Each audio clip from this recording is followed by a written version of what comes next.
10 শ্রেণীর মানুষ আছে যাদেরকে কবরে রাখার পর কবরের মাটিতে তাদের দেহগুলো পৌঁছে না, তাদের দেহগুলো অক্ষত থাকে, এটা সম্পূর্ণ আস্ত থেকে যায়। 1 নাম্বার হল আউয়ালু আশ-শাহীদ, যে লোকটা আল্লাহর জমিনে আল্লাহর দ্বীনকে বাস্তবায়ন করার জন্য শাহাদাত বরণ করেছে, এই লোকটার দেহকে আল্লাহ পৌঁছান না, তার দেহটা কবরের মধ্যে অক্ষত থাকে, বলে সুবহানাল্লাহ। 2 নম্বর হলো মুহাক্কিক আলেম, যে আলেম সত্যিকারী দ্বীনি আলেম অর্জন করেছে এবং তার দ্বীনি আলেমটা আল্লাহর জমিনে দ্বীন প্রচারের জন্য খরচ করে, ওই প্রকৃত আলেমী দ্বীনের দেহ আল্লাহ রাব্বুল আলামিন কবরের মধ্যে নষ্ট করেন না, অক্ষত রেখে দেন, সুবহানাল্লাহ কন্যা। 3 নম্বর হলো হাফেজে কোরআন, যে হাফেজে কোরআন আল্লাহর কোরআন মুখস্থ করলো, আল্লাহ তার কোরআন মুখস্থ করার সম্মানে তার দেহ কবরের মাটি পৌঁছাতে পারে না, বলি সুবহানাল্লাহ। 4 নাম্বার হলো গাজী, যিনি আল্লাহর রাস্তায় যুদ্ধ করে বিজয়ের বেশে ফিরে আসেন, ওই গাজী ব্যক্তির দেহকে আল্লাহ কবরের মাটি পৌঁছান না। 5 নাম্বার হলো মুয়াজ্জিন, যিনি 5 ওয়াক্ত নামাজের জন্য মানুষদের জন্য আজান দেন, মানুষকে ডাকেন, এর বিনিময় তিনি নেন না, এর কোনো বিনিময় তিনি নেন না, আল্লাহ তাআলা ওই মুয়াজ্জিনের দেহটাকে মাটিতে পৌঁছাবে না, বলে সুবহানাল্লাহ। 6 নম্বর হলো আল আদলুল হাকিম, যেই বিচারক ন্যায়পরায়ণতার সাথে বিচার ফয়সালা করে, কোনো পক্ষপাতিত্ব করে না। আজকে আমাদের জমিনের মধ্যে কেউ যদি আমাদের পকেটের মধ্যে 1000 টাকা দিয়ে দেয়, বিচারটা একদিকে চলে যায়, আবার আরেকজন যদি 1100 টাকা দেয়, বিচারটা মুহূর্তের মধ্যে পল্টি নিয়ে আনে।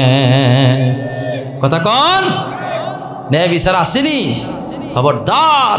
রাসূল বলেছেন ইন্নাল মুকসিদিনা ইনদাল্লাহি আলা মানাবিরা মিন নূরিন আন ইয়ামিনির রহমান, এই দুনিয়ায় যারা ন্যায় বিচার করে, কাল কিয়ামতের ময়দানে আল্লাহ যে সিংহাসনে বসে তিনি বিচার ফয়সালা করবেন হাসরের মাঠে, আল্লাহ ডান পাশে তিনি এমন কিছু সিংহাসন দিবেন যেখানে দুনিয়ার ন্যায় বিচারকরা বসে বসে আল্লাহর বিচার প্রত্যক্ষ করবে।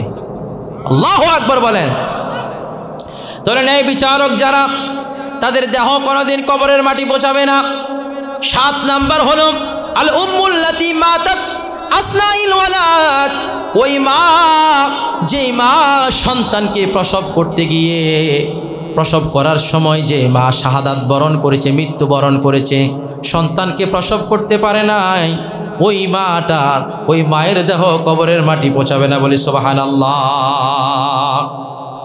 8 নাম্বার হলো আল্লাতী লাম তাকতুল বিআইয়ি তরিকাতিন উখরা, যেই ব্যক্তিকে অন্যায়ভাবে হত্যা করা হয়েছে, যেই ব্যক্তিকে অন্যায়ভাবে হত্যা করা হয়েছে, ওই ব্যক্তির দেহটাও কবরের মাটি পৌঁছাবে না। 9 নাম্বার 10 নম্বর হলো যে ব্যক্তি জুমার দিন রোজা রাখে এবং আরাফার দিন রোজা রাখে, মানে হজের দিন যে ব্যক্তি রোজা রাখে, এই 10 শ্রেণীর ব্যক্তির দেহকে কবরের মাটি পৌঁছাবে না, বলি সুবহানাল্লাহ। আল্লাহ তাআলা বলছেন ইন্নামা ইয়াখশাল্লাহা মিন ইবাদিহিল উলামা, এই পৃথিবীর জমিনের মধ্যে আল্লাহকে কারা সবচেয়ে বেশি ভয় করে, আল্লাহকে কে সবচেয়ে বেশি ভয় করে? আজকে আল্লাহর ভয় আমাদের অন্তরে নাই, আসেনি?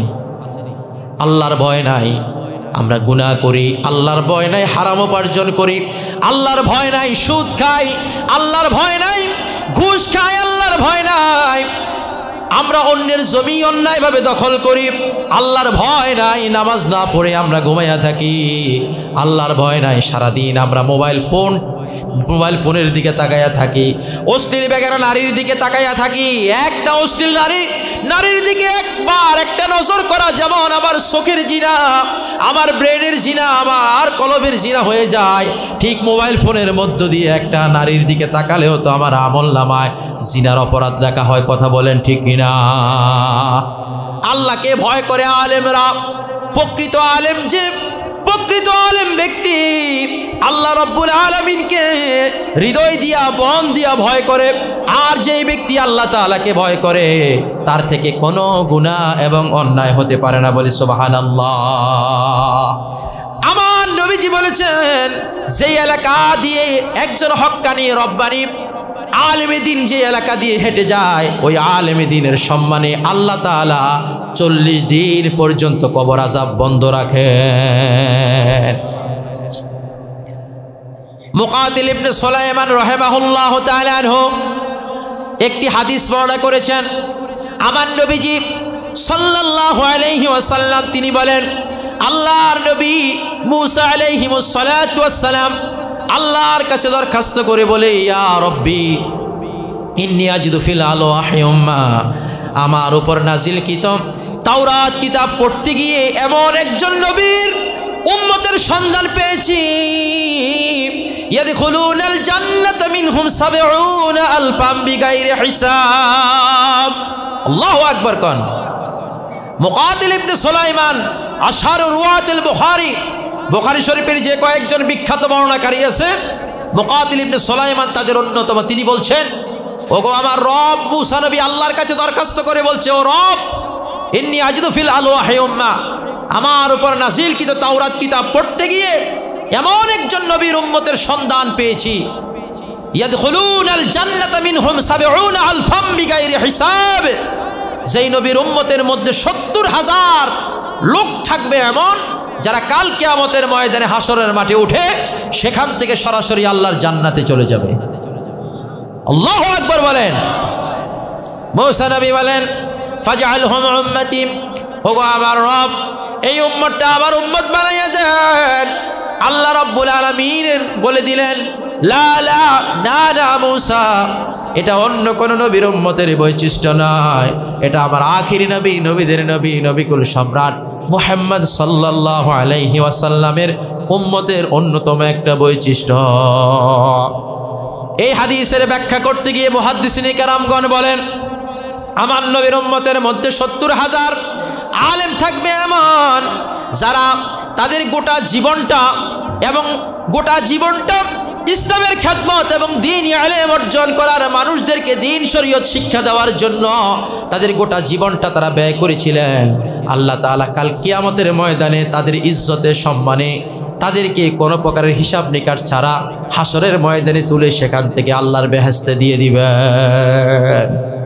দাকায়েকুল আখবারের মধ্যে ইমাম গাজ্জালী রহমাতুল্লাহি আলাইহি বলেন, কাল কিয়ামতের ময়দানে হাসরের মাঠে আল্লাহ রাব্বুল আলামিন আমার পেয়ারা নবীকে হাউজে কাউসার দান করবেন, আর আমার নবী সে হাউজে কাউসার থেকে জান্নাতের পাত্র দিয়ে আমার নবীজি তার উম্মতদেরকে পানি পান করাতে থাকবেন। বলে সুবহানাল্লাহ। নবী পানি পান করাচ্ছেন। এমন একটি মুহূর্তে আমার নবীর কাছে জিবরিল হাত ধরেই একজন ব্যক্তিকে আমার নবীর সামনে হাজির করল।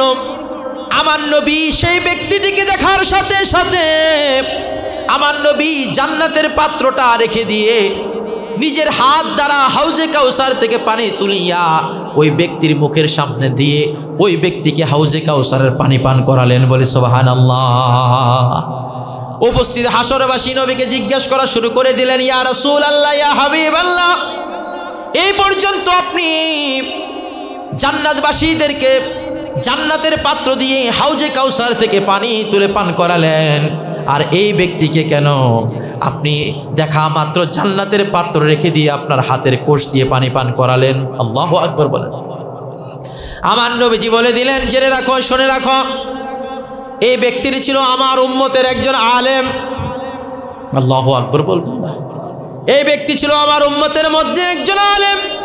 যেই মুহূর্তে আমার উম্মতেরা ব্যবসা বাণিজ্য, চাকরি বাকরি, কৃষি খাত খামার নিয়ে ব্যস্ত ছিল, আর এই আলেমে দিন তার গোটা জীবনটা এবং তার মেধাগুলো এলমে দ্বীনের প্রচার প্রসারের জন্য সে ব্যয় করে দিয়েছে। এই কারণে আমি নবী মোহাব্বতে আমার হাত দিয়ে আমার এই উম্মতকে পানি পান করালাম। বলে সুবহানাল্লাহ। ওরে আখিরাতে কি দেখাবো নাই কোনো পুঁজি, আখিরাতে কি দেখাবো নাই কোনো পুঁজি, একটি পুঁজি আছে মোদের সে তো নবীজি, একটি পুঁজি আছে মোদের সে তো নবীজি। কথা কর। আমার দয়াল নবীজি, আমার মায়ার নবীজি, আমায় একটু দিদারে দিতে হয়ে যাও রাজি।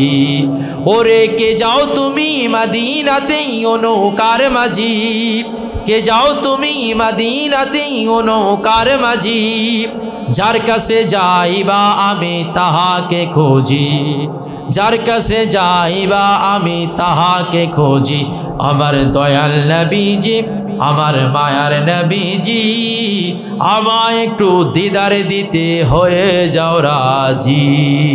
বলেন না আমিন। প্যারে হাজিরিন, আমার আল্লাহ তাআলা আমার নবীকে সব কিছুর জ্ঞান শিক্ষা দিয়েছেন, সকল কিছুর জ্ঞান আল্লাহ রাব্বুল আলামিন তার প্যারা হাবিবকে শিক্ষা দিয়েছেন। আল্লাহ তাআলা বলেন, ওয়া আল্লামাকা মা লাম তাকুন তা'লাম। মেরাজ রজনীতে নিজের সান্নিধ্য নিয়ে ফাআওহা ইলা আবদিহি মা আওহা ফাকানা কাবা কাউসাইনি আও আদনা। আল্লাহ তাআলা মেরাজ রজনীতে তার প্যারা হাবিবকে নিজের সান্নিধ্য নিয়ে গিয়ে আল্লাহ নবীর সাথে এমন কথোপকথন করলেন যে পয়গামি মুহাম্মদের মধ্যে আছে। আল্লাহ পাক সেদিন নবীর সাথে একটা দুইটা কথা নয়, প্রায় 90,000 কালাম করেছিলেন। বলি সুবহানাল্লাহ। 30,000 কালাম সকলের জন্য উন্মুক্ত, 30,000 কালাম বিশেষ বিশেষ সাহাবায়ে কেরামদের জন্য আল্লাহ নির্ধারণ করে রেখেছিলেন। আর 30,000 কালাম শুধু আল্লাহ এবং তার রাসূল জানেন, অন্য কেউ জানেন না। যেমন করে সূরাতুল বাকারার শুরুতে হুরুফুল মুকাত্তাআত আলিফ লাম মিম, আলিফ লাম রা ইয়াসিন আছে না, এরকম 29টা সূরার শুরুতে হুরুফুল মুকাত্তাআত আছে, বিচ্ছিন্ন হরফ। এগুলোর অর্থ আল্লাহ এবং তার রাসূল ছাড়া কেউ জানে না। অর্থাৎ এই আলেমটা আল্লাহ এবং তার রাসূলের মধ্যে সীমাবদ্ধ। বলি সুবহানাল্লাহ। আজ অনেকেই বলে আমার নবীকে মূর্খ বলেও গালি দেয়, নাউজুবিল্লাহ বলেন না। এমন আলেম এই বাংলাদেশের জমিনে আছে, অথচ আল্লাহ বলছেন, ওয়া আল্লামাকা মা লাম তাকুন তা'লাম। ও নবী, আপনি যা জানতেন না আমি আল্লাহ আপনাকে সব কিছু জানাইয়া দিয়েছি। আল্লাহ বলেন, উতিতু ইলমাল আউয়ালিনা ওয়াল আখিরিন। নবী গো, আমি আপনাকে পৃথিবীর পূর্বাপর সব কিছু জানাইয়া দিয়েছি।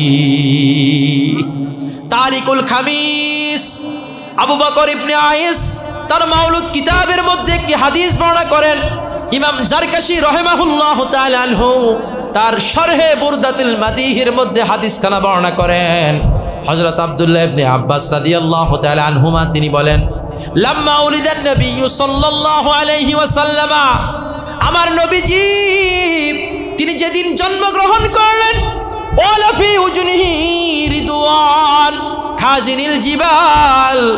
আল্লাহর নবীর কানে কানে এই পৃথিবীর পাহাড়ের দায়িত্বে থাকা ফেরেশতা রিদওয়ান ফেরেশতা আমার নবীর কানে কানে এসে বললেন, আবশিরিয়া মুহাম্মদ, ও মুহাম্মদ সাল্লাল্লাহু আলাইহি ওয়াসাল্লাম, আপনি সুসংবাদ গ্রহণ করুন।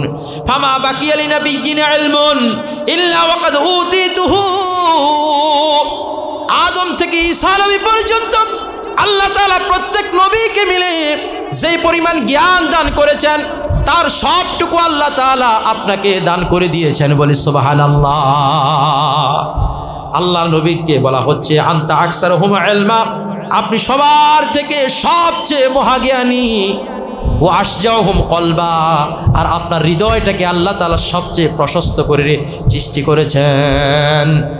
সাহিবুল কোরআন, আল্লাহ আপনাকে কোরআন দান করেছেন, আপনি হলেন সাহিবুল কোরআন। আর আল্লাহ বলেছেন, মা ফাররাতনা ফিল কিতাবি মিন শাই, আর এমন কিছু বিষয়ের জ্ঞান নাই যা আল্লাহ তাআলা আল্লাহর কোরআনের মধ্যে তিনি দেন নাই। বলে সুবহানাল্লাহ। এজন্য আল্লামা শরফুদ্দীন বুসরি রহমাতুল্লাহি আলাইহি তিনি বলেন, ওয়া কুল্লুহুম মির রাসূলিল্লাহি মুলতামিসুন ওয়ারাফাম মিনাল বাহরি ওয়া রাশফাম মিনাদ দিয়ামি ওয়া কুল্লুহুম মির রাসূলিল্লাহ। যে সমস্ত নবী রাসূলরা আল্লাহর নবী থেকে এমনভাবে অর্জন করতেন, ওয়ারাফাম মিনাল বাহার ওয়া রাশফাম মিনাদ দিয়ামি, বিশাল সমুদ্রের মধ্যে কেউ নেমে যদি তার হাত দিয়ে যদি এক আঞ্জলি পানি উঠায়, একটা সমুদ্রের কিছু যায় আসে কিনা? বোঝেন নাই মনে হয়? একটা সাগরের মধ্যে নেমে কেউ যদি এক আঞ্জলি পানি উঠায়, বলা হচ্ছে সমস্ত নবীর এলেম হলো এক আঞ্জলি, আর বিশাল সমুদ্রটা হলো আমার নবীর এলেম। আল্লাহু আকবার বলেন। আও অথবা রশফাম মিনাদ দিয়ামি, অঝর ধারে মুষলধারে যখন বৃষ্টি হয়, সেই বৃষ্টির মধ্যে কেউ যদি একটু হাত বাড়ায়, সামান্য পরিমাণ পানি, বৃষ্টির পানি তার হাতের মধ্যে পড়বে। এটা হলো সকল নবীদের ইলম, আর গোটা মুষলধারে বৃষ্টিটা হলো আমার নবীর ইলম। বলি সুবহানাল্লাহ, আল্লাহু আকবার বলেন। আমার নবীর আল্লাহ রাব্বুল আলামিন এমন জ্ঞান দান করেছিলেন। আম্মা জান হযরত খাদিজা রাদিয়াল্লাহু তাআলা আনহা একদিন তিনি একটা পরীক্ষা করবেন আমার নবীকে। আল্লাহর ফেরেশতা রূহুল আমিন ফেরেশতা জিবরিল যখন নবীর কাছে ওহী নিয়ে আসলেন, হযরত খাদিজাতুল কুবরা রাদিয়াল্লাহু তাআলা আনহা তিনি ঘরের মধ্যে ছিলেন। আল্লাহ নবী বললেন, ভাই জিবরিল আগমন করেছে। খাদিজা রাদিয়াল্লাহু তাআলা আনহা তিনি তখন নবী যখন বললেন জিবরিল এসেছে, খাদিজা তার মাথার উপর থেকে ওড়নাটা ফেলে দিলেন। ফেলে দেওয়ার পর নবীকে জিজ্ঞাসা করলেন, নবী এখন কি জিবরিল আছে নাকি নাই? নবী বলতেছেন, জিবরিল তো এখন নাই। সুবহানাল্লাহ কর না, জিবরিল তো এখন নাই। আবার খাদিজা রাদিয়াল্লাহু তাআলা আনহা মাথার মধ্যে ওড়নাটা দিলেন। নবী বলছেন, এখন জিবরিলকে দেখতে পাচ্ছেন কিনা? নবীজি বললেন, হ্যাঁ এই তো জিবরিল আমার সামনে আছে। খাদিজা হাকিকতটা কি আমার কাছে একটা বলো। খাদিজা রাদিয়াল্লাহু তাআলা আনহা তিনি বলেন, আমি আল্লাহর নাজিলকৃত তাওরাত কিতাব আমি পড়েছি। তাওরাত কিতাব পড়তে গিয়ে আমি তাওরাত কিতাবের মধ্যে পড়েছি যে মহিলারা তাদের মাথাকে খোলা রাখে, ওড়না পরে না, ওই ঘরের মধ্যে আল্লাহর রহমতের ফেরেশতারা প্রবেশ করে না। এই জন্য আবু দারদা রাদিয়াল্লাহু তাআলা আনহু তিনি বলেন, একজন হক্কানি রব্বানি আলেমে দ্বীন আপনাদের এই 10 পাইকা আনোয়ারুল উলুম মাদ্রাসার যে তালিবুল ইলমরা আছে, এই তালিবুল ইলমরা সত্যিকারের দ্বীনি ইলম অর্জন করার জন্য যখন তারা ঘর থেকে বের হয়, ওয়া ইন্নাল মালাইকাতা লা তাদাউ আজনিহাতাহা রিদান লিতালিবিল ইলম, আল্লাহর রহমতের ফেরেশতারা তালিবুল ইলমের সম্মানে তাদের নূরের পাখাগুলো তালিবুল ইলমের পায়ের নিচে বিছাইয়া দেন। আল্লাহু আকবার কোন, রাস্তার মধ্যে বিছাইয়া দেন। এই হাদিসের ব্যাখ্যায় যে ইমাম আজম আবু হানিফা নুমান ইবনে সাবিত রাহিমাহুল্লাহু তাআলা আনহু তিনি যখন ঘর থেকে বের হতেন, আল্লাহ তাআলা ছোট্ট বয়সে নুমান ইমাম আজম আবু হানিফাকে এমন তীক্ষ্ণ মেধা এবং এমন তীক্ষ্ণ ফেরাসাত দান করেছিলেন, যিনি ছোট্টবেলায় যে তার সম্মানে ফেরেশতারা যে নূরের পাখাগুলো বিছাই দিত, তিনি তার নিজের চোখ দিয়ে সেগুলো দেখতে পেতেন। বলি সুবহানাল্লাহ। ইমাম আজম আবু হানিফা ছোট্টবেলা থেকেই তিনি মাদ্রাসায় জুতা নিয়ে যাইতেন না, যেহেতু তিনি ফেরেশতাদের নূরের পাখাগুলোর উপর পা দিয়ে দিয়ে তিনি হেঁটে যেতেন। এজন্য তিনি কখনো জুতা পায়ে দিয়ে হেঁটে যেতেন না। প্রতিদিন ইমাম আজম আবু হানিফা রহমাতুল্লাহি আলাইহির মাদ্রাসায় যখন তিনি যান, তার একটু দেরি হয়ে যায়। কি হয়ে যায়? দেরি হয়ে যায়। দেরি হয়ে যাওয়ার পর ওস্তাদ জিজ্ঞেস করলো, ইমাম নোমান, তোমার মাদ্রাসায় আসতে দেরি হয় কেন? নোমান বলে, হুজুর যখন আমি ঘর থেকে বের হই আমি দেখি ফেরেশতাদের নূরের পাখা রাস্তার মধ্যে বিছানো, আমার ভয় হয়, আমি এগুলোকে সরাই হেঁটে আসতে আসতে দেরি হয়ে যায়। সুবহানাল্লাহ কোন না। প্রচণ্ড ঠান্ডার দিন ইমাম আজম আবু হানিফা এতই তীক্ষ্ণ মেধার অধিকারী ছিলেন, এতই আদবওয়ালা ছিলেন, যার আদব এবং যার মেধা উস্তাদদেরকেও বিমোহিত করেছিল, মুগ্ধ করেছিল। ক্লাসের যেই ছাত্রটা সবচেয়ে মেধাবী এবং সবচেয়ে ভদ্র, সেই ছাত্রকে সকল শিক্ষকরা ভালোবাসে। কথা কন না, সবাই ভালোবাসে। ইমাম আজম আবু হানিফা তিনি একদিন ঠান্ডাকালে মাদ্রাসায় আসতেন, পায়ের মধ্যে কোনো জুতা নাই, প্রচণ্ড ঠান্ডা। ইমাম আজম আবু হানিফাকে উস্তাদ বললেন, কি নোমান, তোমার কি জুতা কেনার মতো কোনো টাকা নাই? কেন তুমি জুতা পায়ে দিয়ে আসো না? নোমান কিছু না বলে মাথাটা নিচের দিকে দিয়ে রাখলো। এবার উস্তাদ তাকে এতই ভালোবাসতেন, উস্তাদ নিজের জুতাগুলো খুলে দিয়ে ইমাম আজম আবু হানিফাকে দিয়ে দিলেন, আজ থেকে এই জুতাগুলো তুমি পরে পরে মাদ্রাসায় আসবে, তাহলে তোমার পায়ের মধ্যে ঠান্ডা লাগবে না। সুবহানাল্লাহ কোন না। ইমাম আজম আবু হানিফা রাহমাতুল্লাহি আলাইহি উস্তাদের দেওয়া জুতাগুলো নিয়ে উস্তাদের দেওয়া জুতাগুলো বুকের সাথে লাগাইয়া নিজের বাড়ির মধ্যে গেলেন। বাড়ির মধ্যে গিয়ে তার আম্মা জানকে বললেন, আম্মা জান, আমার উস্তাদ আমার পায়ে জুতা না দেখে ওনার জুতাগুলো আমাকে দিয়ে দিয়েছেন, আর বলেছেন এই জুতাগুলো আমি যেন প্রতিদিন পায়ে দিয়ে দেই, যেন মাদ্রাসায় আসি।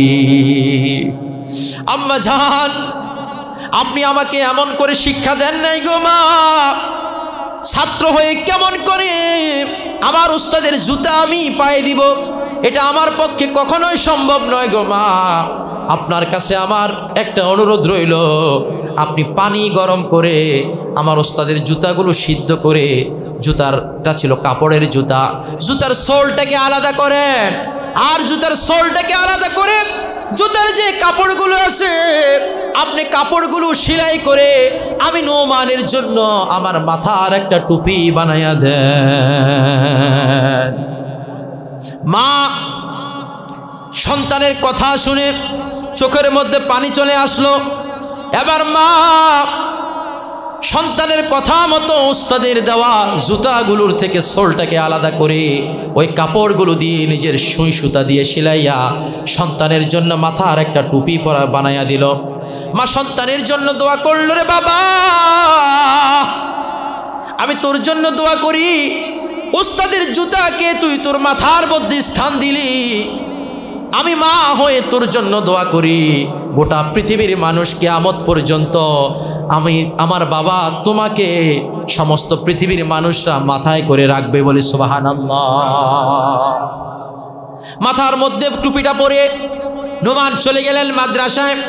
মাদ্রাসায় যাওয়ার পরে উস্তাদ জিজ্ঞেস করলো, ও নোমান, কিরে আজকেও কেন তোর খালি পা, জুতা কোথায়? কালকে না আমি জুতা দিলাম। নোমান নিচের দিকে তাকাইয়া তাকাইয়া রয়েছে, চোখ দিয়ে বেয়ে বেয়ে পানিগুলো পড়তেছে গড়াইয়া গড়াইয়া। ওস্তাদ মনে করেছিল নোমান মনে হয় জুতাগুলো হারিয়ে ফেলেছে, এজন্য কান্না করতেছেন। নোমান বললেন, উস্তাদ আপনি কেমন করে মনে করলেন আপনার দেওয়া, আপনি যে জুতা আপনার পায়ের মধ্যে লাগালেন, আমি ছাত্র হয়ে কেমন করে আমি আপনার জুতাটা পায়ে পড়তে পারি? এত বড় বেয়াদবি আমি কোনো দিন আমার মা আমাকে শিক্ষা দেয় নাই। ওস্তাদ আমার মাকে আমি বলে দিয়েছি, মা আমার ওস্তাদের জুতা দিয়ে টুপি বানানোর জন্য। ও ওস্তাদ দেখেন, আমি আপনার জুতাগুলো দিয়ে আমার মাকে বলেছি টুপি বানানোর জন্য, সেই টুপি পরিধান করে আপনার জুতাগুলো আজকে আমি আমার মাথার মধ্যে পরিধান করে মাদ্রাসায় চলে এসেছি। ওস্তাদ এত খুশি হয়ে গেল, নোমানকে বুকের মধ্যে টানি নিয়ে কান্না করে বললেন, আমার ছাত্র নোমান, তুই ছাত্র হয়ে আমার জুতাকে তোর মাথার মধ্যে স্থান দিলি, গোটা পৃথিবীর মানুষ আমি মনে করি তোকে মাথার মধ্যে করে রাখবে বলে সুবহানাল্লাহ। সন্তানকে দ্বীন শিক্ষা দিয়েছে, যার কারণে সন্তান এত আদব বলা হয়েছে, ভদ্র হয়েছে। বড় পীর আব্দুল কাদের জিলানী রাহিমাহুল্লাহু তাআলা আনহুল বারী মায়ের পেটে থাকাকালীন অবস্থায় উনার আম্মা জান 18 পারা কোরআন উনি মুখস্থ করেছিলেন, আর সন্তানকে পেটে রেখে আল্লাহর কোরআন মুখস্থ করার কারণে, কোরআন পড়ার কারণে বড় পীর আব্দুল কাদের জিলানী তিনি পেট থেকে 18 পারা কোরআন মুখস্থ করে তার জন্ম হয়েছে। আর আমার আপনার মায়েরা আজকে পেটের মধ্যে সন্তানকে রেখে ডিজে পার্টি দেখে, গায়ে হলুদের অনুষ্ঠানে যায়, ঈদের সময় ডলাডলি করে মানুষের সাথে মার্কেট করতে যায়, এবং আমার আপনার মায়েরা সারাদিন ভর আজকে ফানি ভিডিওগুলো দেখে, টিকটক দেখে। কথা কো, সন্তানকে রেখে যদি মা যদি এই সমস্ত কাজগুলো করে, ওই সমস্ত মায়ের গর্ভ থেকে কখনো আব্দুল কাদের জিলানী, খাজা মঈনুদ্দিন চিশতি, আল্লামা সাহেব কেবলা ফুলতুলি রহমতুল্লাহ আলাইহির মতো যোগ্য নেককার মানুষদের জন্ম হবে না। ওই সমস্ত মায়ের পেট থেকে জন্ম হবে ডিপজল সাকিব খানের মতো লোক। কথা কোন ঠিক কিনা? বড় পীর আব্দুল কাদের জিলানী 18 পারা কোরআন মুখস্থ করে যার জন্ম হয়েছে, আর তিনি একবার তার মা দ্বীনি আলেম শিক্ষা লাভ করার জন্য তাকে বাগদাদে পাঠালেন। বাগদাদ ছিল শিক্ষার নগরী, আর তার কাছে শিক্ষার খরচের জন্য দীর্ঘদিন তিনি থাকবেন। 40টি স্বর্ণের মুদ্রা দিলেন, নিজের এখানে বেঁধে দিলেন, সেলাই করে দিলেন। 60 জন ডাকাত আব্দুল কাদের জিলানীকে জিজ্ঞেস করলেন, ও ছোট্ট বালক, তোমার কাছে কিছু আছে কিনা? আব্দুল কাদের জিলানী অকপটে জবাব দিয়ে দিলেন, হ্যাঁ, আমার কাছে 40টি স্বর্ণ মুদ্রা দিয়ে আমার মা আমার কাপড়ের সাথে জামার সাথে সেলাই করে দিয়েছেন। আমি বাগদাদে পড়ালেখা করতে যাচ্ছি, আমার পড়ার খরচ হিসাবে আমার আম্মা দিয়ে দিয়েছেন। সুবহানাল্লাহ কন্যা। ওই লোকটার ডাকাত সর্দার তিনি বললেন, ছোট্ট বালক, তোমাকে আমাদের জিজ্ঞাসা করার কোনো ইচ্ছাও ছিল না। আমরা জানি ছোট্ট বালক হিসেবে তোমার কাছে কিছুই থাকার কথা নয়। তুমি তো ইচ্ছা করলে মিথ্যা কথা বলতে পারতে, তুমি কেন সত্য কথাটা বলে দিলে? এখন তো আমরা তোমার স্বর্ণের মুদ্রাগুলো নিয়ে নিব। আব্দুল কাদের জিলানী বললেন, আমার মা আমাকে কখনো এই ধরনের শিক্ষা দেন নাই। আমার মা আমাকে দ্বীন শরীয়ত শিক্ষা দিয়েছেন, কখনো আমার মা আমাকে মিথ্যা কথা বলার শিক্ষা দেয় নাই। বিপদে আপদে বালা মুসিবতে সুখে দুঃখে সব সময় যেন আমি সাচবাদ মানে সত্য কথা বলি, আমার মা আমাকে এই বিষয়গুলো শিক্ষা দিয়েছেন। বলি সুবহানাল্লাহ। এই কথাটা বলতে দেরি ওই ডাকাত দলের সর্দার হৃদয়ের মধ্যে একটা তাসির পড়তে দেরি হয় নাই। আল্লাহু আকবার কান। আব্দুল কাদের জিলানী ছোট্টবেলা থেকে ওলি, এই জন্য বলা হয় আল ওলিয়ু ওলিয়ুন ওয়ালাউ কানা সগীরুন। ওলি ওলি যদিও তারা ছোট্ট হয়ে থাকুক না কেন, তারা ওলি ওলি হয়ে থাকে। ওলির কথায় তার হৃদয়ের মধ্যে একটা তাসির আসলো, তওবার কথা তার মধ্যে অনুশোচনা সৃষ্টি হলো। তোমার মায়ের কথাকে যদি তুমি এমনভাবে অক্ষরে অক্ষরে পালন করে থাকো, তাহলে যিনি তোমাকে সৃষ্টি করেছেন তার কথাগুলো তুমি জানি কেমন করে পালন করো। আরে আমরা সেই আল্লাহর বান্দায় তো আমরা, মায়ের কথা তো দূরে থাক, আমার আল্লাহর একটা কথাও তো জীবনে আমরা শুনি না রে বাবা। ও বাবা, ভুল করে ফেলেছি, জীবনে অনেক অন্যায় করেছি, কত মানুষের উপর ডাকাতি করেছি, জুলুম নির্যাতন করেছি রে বাবা, আমাকে একটু তওবা পড়াইয়া কালিমা পড়াইয়া মুসলমান বানাইয়া দাও, আর জীবনে কোনো দিন আমরা চুরি ডাকাতি করব না। সুবহানাল্লাহ কন্যা। ছোট্ট ছেলে আল্লামা আব্দুল কাদের জিলানী রাহিমাহুল্লাহ তাআলার আদর্শ অনুপ্রাণিত হয়ে তার হাতে হাত রেখে তওবা করে প্রকৃত মুসলমান হয়ে গেল। ওই মায়ের দেওয়া দিন শিক্ষা লাভ করার কারণে আর কোনোদিন এই চোরগুলো ডাকাতগুলো আর মানুষকে ডাকাতি করে নাই। বলে সুবহানাল্লাহ। আমরা দেখতে পেয়েছি হযরত বাইজিদ বুস্তামি রাহিমাহুল্লাহ তাআলা আনহু, যাকে তার মা ছোট্টবেলা থেকে লালন পালন করেছেন, ওই বাইজিদ বুস্তামি রাহিমাহুল্লাহ তাআলা আনহু, যাকে বলা হয় সুলতানুল আরিফিন। সুলতানুল আরিফিন, আরবদের সুলতান, বাদশাহ বলা হয়। এই বাইজিদ ছোট্টবেলায় আব্বাকে হারাইছেন। তার মায়ের একান্ত ইচ্ছা, আমার ছোট্ট সন্তানটাকে আমি দ্বীন শরীয়ত শিক্ষা দিব, আল্লাহর সাথে তার সম্পর্কটাকে গভীর করে দিব। এই হিসাবে মা সন্তানকে লালন পালন করতে লাগলেন। প্রতিদিন সন্তান মুক্তবে যায়। মুক্তব থেকে আসার পরে সন্তান মুক্তব থেকে আসার পরে মায়ের কাছে নাস্তা দাবি করে, আম্মা আমার প্রচণ্ড ক্ষুধা লেগেছে, আমাকে একটু নাস্তা দাও। সুবহানাল্লাহ কন্যা। আমার আপনার সন্তানরা মুক্তব থেকে আসার পরে টুপি একদিকে ফালায়, তারপরে মাদুরে একদিকে ফালায়, হ্যাঁ, ওই নাস্তা দাও তাড়াতাড়ি, কথা কন না। আর এখনকার ফোলানের ভাব তো আরো আলাদা আলাদা ভাব, কি এমন স্টাইল, রাজকীয়, মোবাইল দেখা ছাড়া খানা খায় না, কথা কন না। হ্যাঁ, কি ভাব, একটু একটু একটু যদি হালকা একটু ধমক দিয়ে কথা বলে ফিদা মাতার সাথে রাগ করে বসে, বাঁকা হয়ে যায়, কথা কন ঠিক কিনা বলেন। বাইজিদ বুস্তামিকে মায়ের একান্ত ইচ্ছা ছিল দ্বীন শরীয়ত শিখাবে। মায়ের কাছে যখন নাস্তা দাবি করলো, মা বললেন, ও আমার ছোট্ট সন্তান, বাবা আমি নাস্তা পাবো কোথায়? তোমাকে কোথায় থেকে আমি নাস্তা দিব? নাস্তার মালিক তো হলেন আল্লাহ, তিনিই তো নাস্তা দিবেন। বলে, আল্লাহ নাস্তা দিলে দেন না কেন? আমি তো, আমার ক্ষুধা লেগেছে না, নাস্তা খাবো না আমি? ও এমনি বললে তো হবে না, তার কাছে নাস্তা চাইতে হবে। সুবহানাল্লাহ কন না। বলে, কেমন করে চাইবো? মা বললেন, ওযু করো, সন্তান ওযু করলেন, জায়নামাজ বিছালেন, 2 রাকাত নামাজ পড়লেন, সালাম ফিরাইয়া এবার আল্লাহর কাছে বলো, আল্লাহ আমি ছোট্ট সন্তান, ছোট্ট মানুষ, আমি বাইজিদ, আমার প্রচণ্ড ক্ষুধা লেগেছে, আল্লাহ আমার জন্য একটু নাস্তা দেন।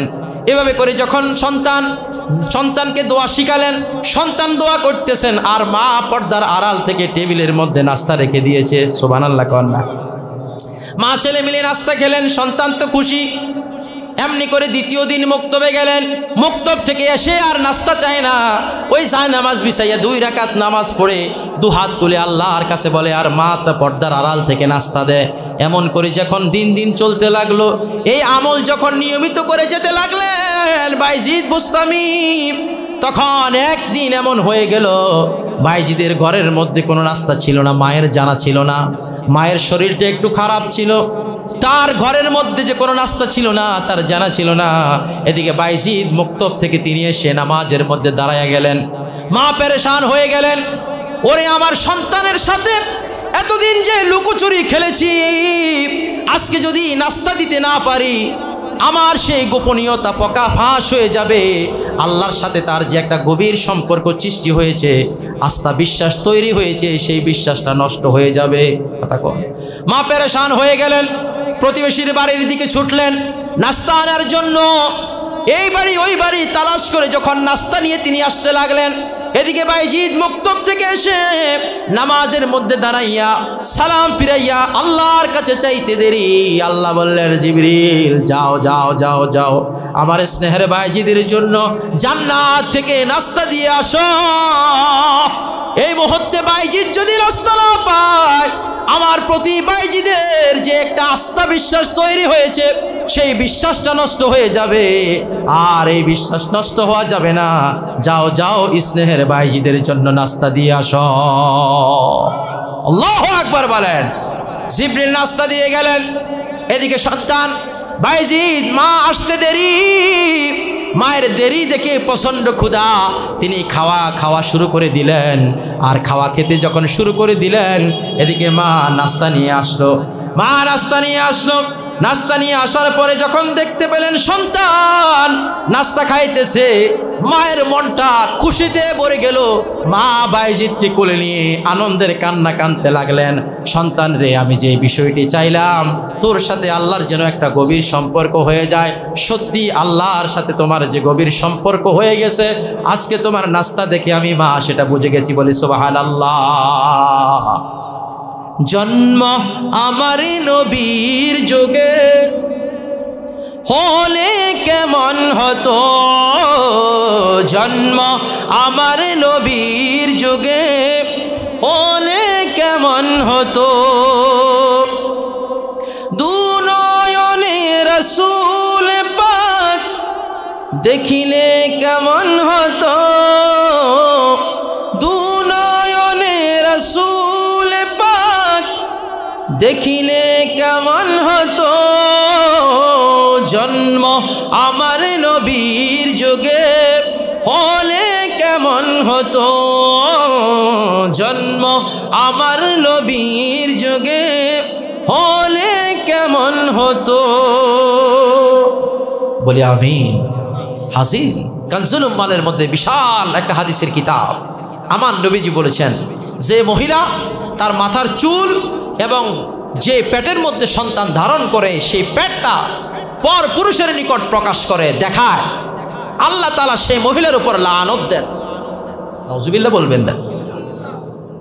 ওই মহিলার উপর লানত দেন এবং তার 7 বংশ পর্যন্ত কোনো একজন নেককার দিনদার সন্তান জন্মগ্রহণ করবে না।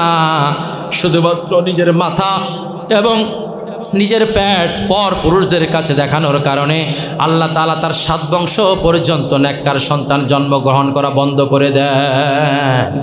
হাজরিন, সন্তানকে মানুষ করার জন্য মা হলেন প্রথম মাদ্রাসা, আল উম্মু উস্তাজুল আসাতিজা, মা হলেন প্রথম প্রতিষ্ঠান। সুবহানাল্লাহ কন্যা। মা ঠিক, সব ঠিক। একজন সন্তানকে দিনদার বানানোর জন্য, আল্লাহওয়ালা বানানোর জন্য মায়ের অবদান সবচেয়ে বেশি। কথা বলেন ঠিক কিনা? এই দ্বীনি ইলম অর্জন করা প্রত্যেকটা মানুষের জন্য ফরজ। আমার নবীজি বলেন মাসালুল মুমিন আল্লাযী ইয়াকরাউল কুরআন ওয়াল্লাযী লা ইয়াকরাউ, যে ব্যক্তি ওই সমস্ত মুমিনের উদাহরণ হলো আল্লাযী ইয়াকরাউল কুরআন, যারা আল্লাহর কোরআন পড়ে, কামাসালুল উতুরুজ্জা, যে ব্যক্তি যে মুমিন আল্লাহর কোরআন তেলাওয়াত করে সেই মুমিনের উদাহরণ হলো একটা সুগন্ধযুক্ত লেবুর মতো। সুবহানাল্লাহ কর না। উতুরুজ্জা মানে একটা সুগন্ধযুক্ত লেবুর মতো, রিহুহা তাইয়্যিবুন ওয়া তা'মুহা তাইয়্যিবুন, লেবু খেতেও ভালো লাগে, লেবুর ঘ্রাণটাও সুন্দর। সুবহানাল্লাহ কর না। সন্তানকে দিন শিক্ষা দেন, শরীয়ত শিক্ষা দেন। এই জন্য হযরতে আলী রাদিয়াল্লাহু তাআলা আনহু বলেছেন, রদিনা কিসমাতাল জাব্বারি ফিনা লানা ইলমুন ওয়ালিল যুহালি মাল ফাইন্নাল মালা ইয়াফনা আন করিবিন ওয়া ইন্নাল ইলমা বাকিন লা ইউজালু। আল্লাহু আকবার কান। আলী রাদিয়াল্লাহু তাআলা আনহু তিনি বলতেন, রদিনা কিসমাতাল জাব্বারি ফিনা, আল্লাহ তাআলা আমাদের মধ্যে যে বন্টন করেছেন জ্ঞানের বিষয়ে, আমরা সেই বিষয়ে সন্তুষ্ট হয়ে গেলাম। লানা ইলমুন, আল্লাহ আমাদেরকে জ্ঞান দিয়েছেন, ওয়ালিল জুহালে মালুন, আর জাহেলদেরকে আল্লাহ দিয়েছেন সম্পদ। কোনটা উত্তম? জ্ঞান উত্তম না সম্পদ উত্তম? কথা বলেন না, জ্ঞান উত্তম না সম্পদ উত্তম? এজন্য আলী বলছেন, জ্ঞান পেয়ে আমরা সন্তুষ্ট, সম্পদ দেয় নাই, কি হয়েছে তাতে, আমরা এতে কোনো দুঃখ নাই, কষ্ট নাই। বলা হচ্ছেন ফাইনাল মালা ইয়াফনা আন করিবিন, ধন সম্পদ যে কোনো মুহূর্তে যে কোনো কারণে একদিন ধ্বংস হয়ে যেতে পারে, কথা কন না। কিন্তু ওয়া ইন্নাল ইলমা বাকিন লা ইউজালু, কিন্তু ইলম কোনোদিন এটা নষ্ট হয় না। এ আলী ছিলেন যে আলীর বিষয়ে আমার নবীজি বলেন, আনা মাদিনাতুল ইলমি ওয়া আলিয়ুন বাবুহা। আলী হলেন, রাসূল বলেন, আমি হলাম মদিনার ইলমের নগরী, আলী হলেন সেই নগরীর দরজা। এই হাদিসটাকে কেউ কেউ মাউজু বলে, কিন্তু এই হাদিসটার লফজটা মাউজু হতে পারে, কিন্তু তার মাফহুমটা সঠিক। সুবহানাল্লাহ কন্না। আলী রাদিয়াল্লাহু তাআলা আনহুকে বলেছেন মদিনার ইলমের দরজা, আর নবীজি হলেন আমি হলাম মদিনার ইলমের নগরী। আল্লাহু আকবার কন। এই হাদিস যখন আল্লাহর নবীজি বর্ণনা করলেন, একদিন আব্দুল্লাহ ইবনে আব্বাস রাদিয়াল্লাহু তাআলা আনহুমা আমার নবীজির কাছে দেখা করে যখন তিনি মদিনা থেকে বের হয়ে তিনি যাচ্ছেন, আর আলী রাদিয়াল্লাহু তাআলা আনহুকে দেখে বললেন, আলী রাদিয়াল্লাহু তাআলা আনহু আব্দুল্লাহ ইবনে আব্বাসকে জিজ্ঞেস করলেন, তুমি কোথায় গেছো? বলে, আমি নবীর দরবারে গেছি। বলে, তুমি জানো না নবীর কাছে একবার গেলে আমার কাছে দুইবার আসা লাগে? কয় কি রে, নবীর কাছে একবার গেলে আলীর কাছে দুইবার আসা লাগে? কি বলতেছো এটা? বলে, হ্যাঁ এটা আমি বলতেছি। বিষয়টা তো সহজ না কঠিন। আব্দুল্লাহ ইবনে মাসউদ রাগ হয়ে গেলেন, আবার নবীর কাছে গেলেন, চাই নবীর কাছে বিচার দিলেন। আলী বলতেছে, নবী আপনার কাছে একবার আসতে নাকি তার কাছে দুইবার যাওয়া লাগে? কত বড় একটা অবজেকশনাল ম্যাটার। নবী বললেন, আসলে তো বাস্তব, আমার কাছে একবার আইলে তার কাছে দুইবার যাওয়া লাগে, জটিল বিষয় না। নবী বলেন, আলীকে ডাকো। দা আলিয়ান, আলীকে ডাকা হলো। জিজ্ঞেস করো, আলী তুমি কে? তুমি আব্দুল্লাহ ইবনে মাসউদকে বলছো? সে একজন সিনিয়র সাহাবী, যে আমার কাছে একবার আসতে তোমার কাছে নাকি দুইবার যাওয়া লাগে। জি নবী, আমি এই কথা বলছি। তো কেন বলছো এই কথা? আমি বলি না, এটা তাহলে কে বলছে? এটা তো আপনিই বলছেন। সুবহানাল্লাহ কন্না। আমি কখন বললাম?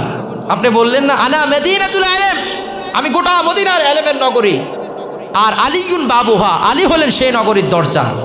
এখন বলেন, আমরা যখন মসজিদে ঢুকি বা আজকের ওয়াজে ঢুকছি, এই প্যান্ডেলের এই দরজা দিয়ে ঢুকছি, আবার এখান থেকে কি হইতে হইব? বাইর হইতে হইব। তাহলে কয়বার? ওয়াজে আইসি একবার, কিন্তু একবার ঢুকছি, আবার আরেকবার বাইর হইছি। ওয়াজ শুনছি কয়বার? একবার। তো আলী বলতেছেন, আমি যদি আপনার ইলমের নগরীর দরজা হই, দরজা দিয়ে একবার আসা লাগে, ঢোকা লাগে, আবার আপনার কাছ থেকে প্রয়োজন সেটা আবার বাড়িবার সময় আমি দরজা দিয়ে বারণ লাগে। কথা কোন ঠিক কিনা বলেন? নবী বলেন, মাশাআল্লাহ, এই কথা তো আমি বলছি ঠিক আছে। অনেক দিন পর আল্লাহ রাসূল সাহাবায়ে কেরামদেরকে নিয়ে যখন বসে খেজুর খাইতেছেন, রাসূল পাক সাল্লাল্লাহু আলাইহি ওয়াসাল্লামের পাশে আলী বসছে। এখন রাসূল খেজুর খাইয়া খেজুরের বিচিগুলো সবগুলো আলীর সামনে রাখিয়েছে, নিজের সামনে একটাও রাখে না। অনেকক্ষণ খেজুর পাওয়ার পরে আলী রাদিয়াল্লাহু তাআলা আনহুকে নবী বলতেছে, দেখো দেখো আলী কত বড় ফেটুক, সে একাই 2 জনের খেজুর খাই ফেলছে। সুবহানাল্লাহ কন না। এবার আলী রাদিয়াল্লাহু তাআলা আনহু বলতেছে, আপনারা সবাই দেখতেছেন, দেখেন ফেটুক কে, আমি নাকি রাসূল? যে আমি তো যা খেজুর বেশি খাইছি, আমার সামনে খেজুরের বিচি বেশি আছে, আর তিনি খেজুর খাইছে, আমরা খেজুর খাইছি তবে বিচি খাই নাই, আল্লাহ রাসূল বিচি সহ খাই ফেলছি। আল্লাহ রাসূল বলেন যে না, তোমার লাগে কথা বলি পারা যাইতো না, এই জন্য আলীউন তার বিষয়ে বলা হলো আনা মাদিনাতুল ইলমি ওয়া আলীউন বাবুহা। হাজরিন, আপনাদের কাছে অনুরোধ করে জানাই, সন্তানদেরকে দ্বীনি শিক্ষা দিবেন। একজন অভিভাবক হিসাবে 10 পাইকা আনোয়ারুল উলুম আলিম মাদ্রাসা আপনার সন্তানকে ভর্তি করাবেন। রাজি আছো তো ইনশাআল্লাহ?